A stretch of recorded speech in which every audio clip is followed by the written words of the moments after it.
some of your night driving, right? I'm going to give you some information to help you kind of a perspective of where you are. Most of you will be ready to drive 16, meaning get your license, 16, 50 hours. Some of you have your hours, some of you don't have your hours. Maybe you're just really busy, you work, you have a job.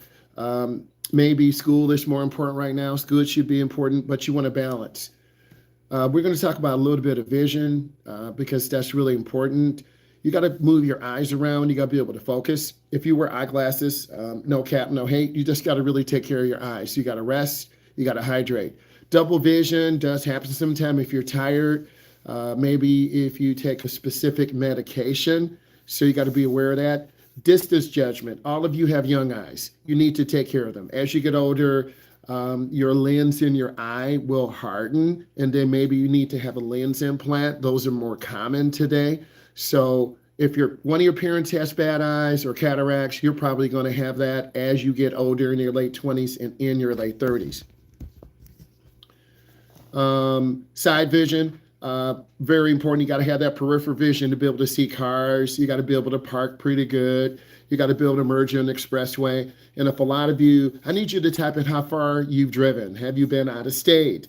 Have you been to an amusement park?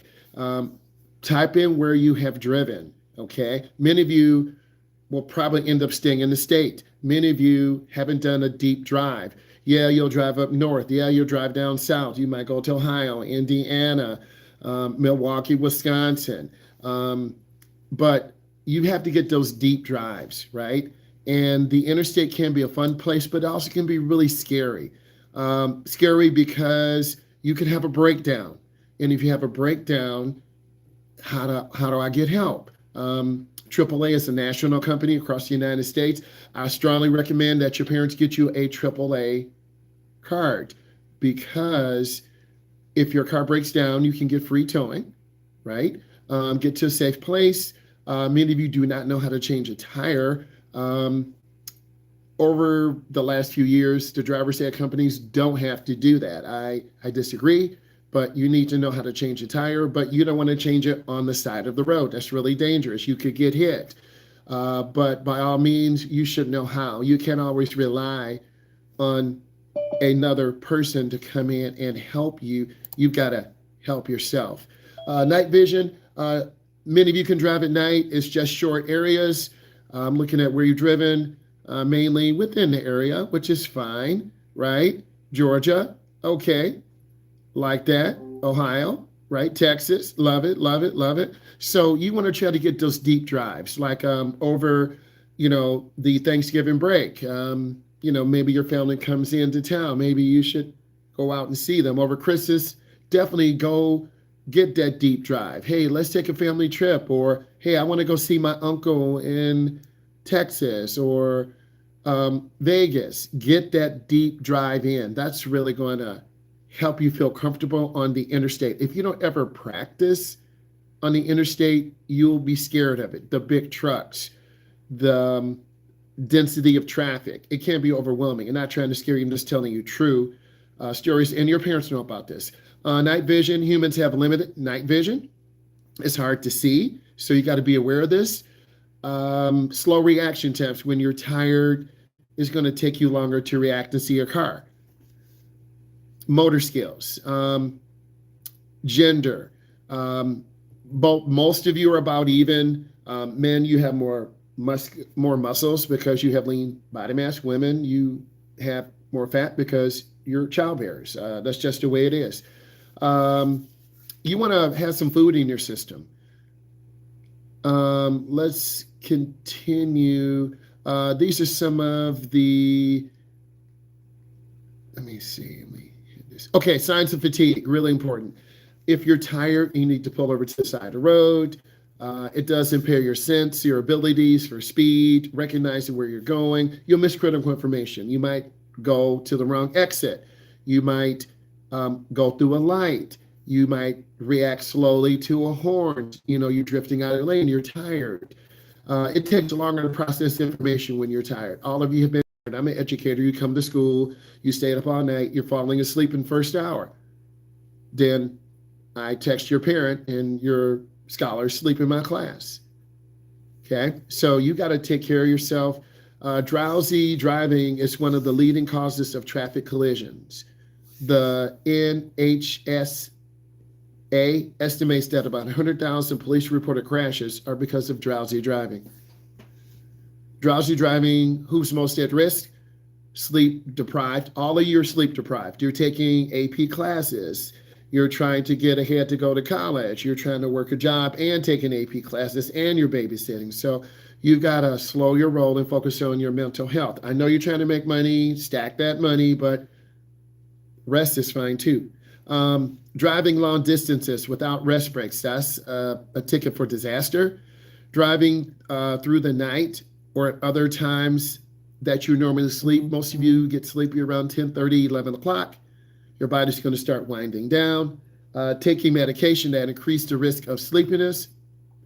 I'm just outlining some of these things, not going all the way through. Driving on a long, rural, boring roads. That's the most dangerous. You'll fall asleep. You're not getting a visual stimulation. Frequent travelers, buses. Driving with undiagnosed or unrelated sleep disorders. Most of you will get good sleep. You should not have sleep disorders. That's in your late 20s. That's in your early 30s. But if your mom or dad has a sleep deprivation, or maybe they're overweight, or you're starting to become overweight, maybe you're not getting solid sleep. So you might have to be diagnosed for that. That does run in families. Trouble keeping your head up. If you're kind of falling asleep, you need to roll down that window.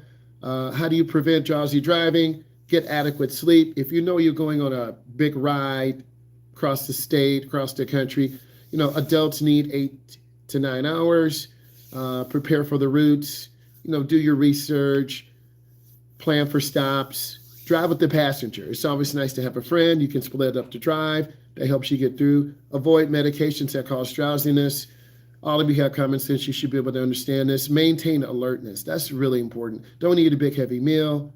Protect your eyes from glare. Wear sunglasses.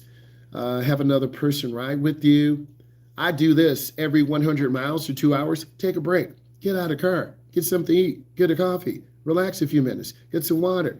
Get out of the car. Stretch your legs. You have to do this. Many of you have been with your parents. You've seen rest stops. Yes, it's a little scary. There are creepy people there. There are nice people there. Rest stops are there so you can rest. You can use the bathroom, get a snack, get a pop, chill in the car.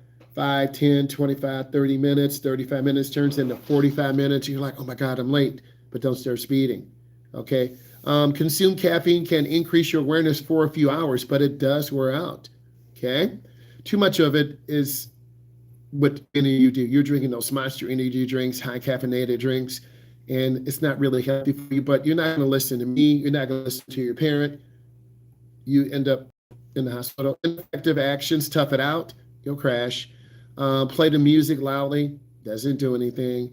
Chewing gum, no. Open the windows, no. So these things will end up having you take your own life. If you have to pull over and rest, find a populated area to do that. Open the window slightly, but not enough to allow someone to come in if your car is parked, preferably in a well-lit area. Okay, if you have to rest. Rest for about 20 minutes, then wake up, walk out. So let's talk about emotions that affect driving. Anger, anxiety, joy. You just found out you're going to go to the University of Nebraska. You've always wanted to go there. Okay, fear. You're not going to pass your finals because you didn't study. Hate. We all have emotions, grief, and love. So those are the emotions that will affect your driving no matter what. General effects of emotions are they interfere with your ability to think. They create mental distractions, and they create inattentiveness. So when you're focusing on your test, you need to focus. When you're focusing on driving, you need to focus.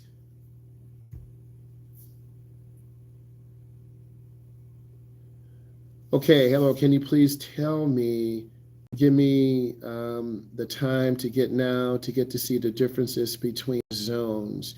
Hey, how are you? Okay, so zones, example, I went to Texas. That time zone was different. You're up later or you go to sleep earlier. That does mess with you. So I was in Texas. That time does play with you a little bit. So you got to know about what time zone you're in. Delayed driving if you're upset. That's true. If you're upset, ask someone else to drive. Don't let peer pressure, that's your age group, that allows you to take more risks. You're going to drive faster. You won't have your seatbelts on. You're going to do stupid stuff. You're going to go live on TikTok. But guess what? They'll shut down your live because they know you're driving. Okay, so they got smart on that. So you can't do that. And eventually they'll catch you. The AI will realize, oh, you're live. And then hey, I shouldn't be doing that. You should be focusing on the road. So that's the good thing about social media platforms. Aggressive driving, road rage. You're going to have some questions on road rage, so I would pay attention. Aggressive driving occurs when the driver operates a vehicle in a pushy, bold, or reckless way. Examples, you're late, you follow too close, you are maybe failing to obey, you see the light turning yellow, you're going to press the gas and go through anyway. You make an improper turn, you cut off a car. Road rage occurs when the driver uses a weapon to threaten someone. Your car can be a weapon. You're throwing out something at a car. You're yelling, attempting to run over someone. If your mom or dad road rage, you see this as a normal behavior. If your brother or sister road rages, you see this as normal behavior. Someone cut you off. You're like, man! And then you're like, oh, that's not me, but I did that. And then if you continue to do that, someone's going to challenge you. It could be an old lady. It could be a guy. It could be a mom with kids. And they're going to challenge you. So many of you are really nice people. And I don't think you're hostile, but anyone can be hostile. Anyone can be pushed to the edge. Let's talk about rushing, aggressive driving. You constantly are rushing in, lane jumping. You drive late. That's kind of a rush in. Others are just in your way. So you want to pass like 10 cars like right now. So you go like 95, everyone else is going like 70, and you're like, they're going so slow. No, you're going 95, they're going 75, and you almost cut off a truck. And then you blame their truck. You ignore signs. So usually people are doing the rush-in when you're rushing to get to school, rushing to get home. Total aggression. You're ridiculing someone, you're closing the gap, you're not letting them enter. I have a great video to show you about the gift of life. I'll show you that. I'm spending some time on this because you're going to have 3 or 4 questions. You can fail by 3 or 4 questions. You can pass. You decide. So you want to just avoid those situations. If you're driving slow in the left lane, get out of the left lane, because that's for passing. If the speed limit's 70, they're doing 75, 77, 80, 90. They don't have time to play with you. I'm just giving you real advice, like consider me your driver's ed uncle. People have been known to be violent, kill someone. You hear these crazy stories, people fighting on the road, getting out, punching each other's faces. So how do you handle anger management? Leave early. That's the best advice I can give you. Most drivers do drive at the posted limit. So don't think, well, everyone speeds. No, they don't. Okay? You're going to speed if you're in a hurry. You're going to speed if you're late. No one speeds if they're early. Well, everyone else is going 80. No. You look at the speedometer, I'm going about 65. That's a little slow. I'm going to go 70. That's okay. Maybe I can go 75. I'm going 77. Man, that's too fast. So most of you are going to drive between 65 and about 75. Okay? So you're not going to speed. Most of you are polite. You're not going to be disrespectful either because you have good horn training. Don't cut off others. You may do that by mistake.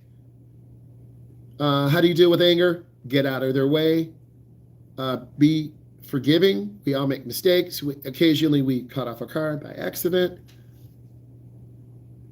I need you to type in the top 3 things you learned from me going over strategies for anger management. Aggressive driving, emotions can affect your behavior, which is true. If you're happy, if you're sad, maybe your animal died, that's always sad. Your parents are maybe splitting up, that is sad too.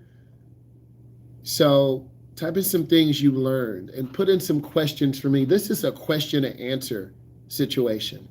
I'm going over these elements because you need to know these. And usually when you take a test, you're going to do well.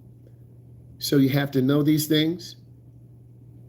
You got to be able to spot drivers who could be under a substance. because they occasionally are out here. We talked about eyes and how important they are. Addressing distractions. Put your phone down. You got to focus on driving. Just going through to make sure I'm thorough. Preventing distractions before driving. Get on your seatbelt. Tell your friends, listen, I'm responsible for you. So I need you to focus. You can still have fun and do all this, but I'm trying to get us to school. I'm trying to get us to the game. I'm trying to get us to Florida. I'm trying to get us to Indiana. Okay? I'm trying to get us to Chicago. Okay? I'm trying to get us to New York. And if you put safety first, most of the time you'll be fine.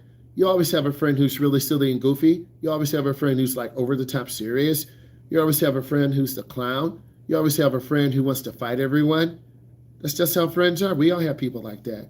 But real life is not like that, because there's always a bigger idiot than you. So you got to remember that. Potential distractions, road construction. Rubbernecking, that's going to be on your test. If you look and stare too long, you're going to rear end someone. Deer. Deer are everywhere. It's not if, it's when you hit a deer. I had a student last year coming to the test. Mother hit a deer.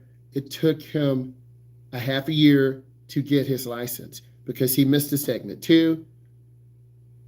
He had to wait, had to call corporate. You want to try to get to driving. Hey, how are you? You want to try to get everything mapped out. And I realize this is a time-sensitive industry. The police pulled us over someone being chased. That's always dangerous. Always the innocent people. You're reading a billboard, sunset, sunrise, a little Instagram picture. Man, the sun is so beautiful. Let me take a picture. Oh, you almost rear-end someone. Wave ahead for drivers. Another driver doesn't see you, so you got to really be aware. Toll booths. A lot of you have not been to toll booths. There are toll booths in Texas. There are toll booths in Ohio. You have to pay money to get on a road. Okay? Tire blowout, mechanical issues. Okay, roundabouts. You want to yield to traffic already in and proceed with caution. I'm just looking through. Somebody said be polite. I do look through to see if all of you put information in. Don't try to drive a long way to New York, to Texas, to Florida. If you got to drive a 9-hour, it's rest. Leave the next day. If you've been up 3 or 4 nights in a row, gaming, playing basketball, hanging out with your friends, you need 24 hours to rest, recharge, feel refreshed. Definitely. That's what your mom said. Let's continue. So it's just having that confidence to get into the car, and I think that's what's really going to help you. We talked about weather conditions. I'm just making sure I'm thorough. What types of crashes are young drivers involved in? Single vehicle crashes. 65% of young fatal car crashes are 2 or more vehicles. Maybe you fall asleep, distracted. Those are the 2 biggest. Head-on collisions are fatal. You want to avoid those. Rear collisions are rarely fatal, but they do happen. You don't have to be going really fast to kill someone. In fatal crashes involving young drivers, 56% are driving vehicles that are 10 years old or older.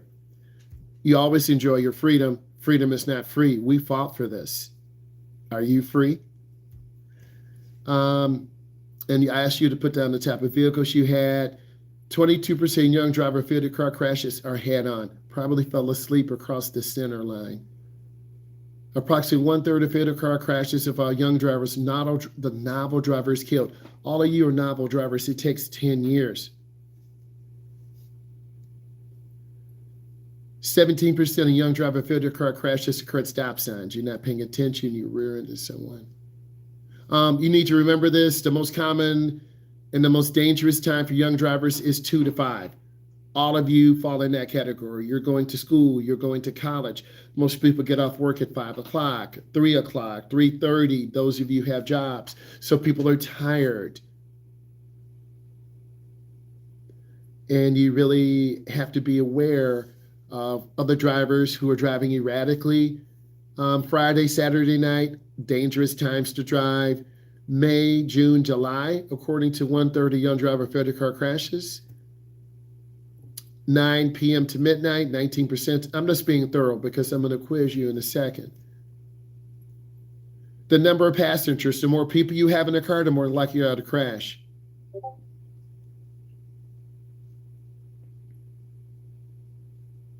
Yes, thank you. Don't try to tough out driving. Rest. Because you want to get to that 19, that 20, that 23, that 24. After high school, you're going to make a decision. You're going to go to high school, you're going to go to a trade school, you're going to go to a community college, you're going to go to a 4-year college, or you might work for the family business. Everyone does not go to college, and you guys have decisions to make. Some of your parents have a structured plan for you, some of your parents do not. So you're going to have to make your own plan, and going to college is not for everyone.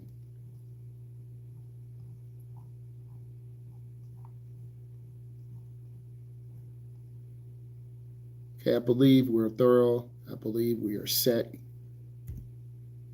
Give me 1 second.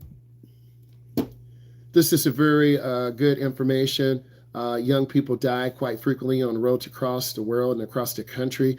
You're here because you want to learn how to drive. You're here because you want to learn statistics. I want to say thank you. I need you to subscribe to my channel. I need you to smash that bell notification, and I want to say thank you.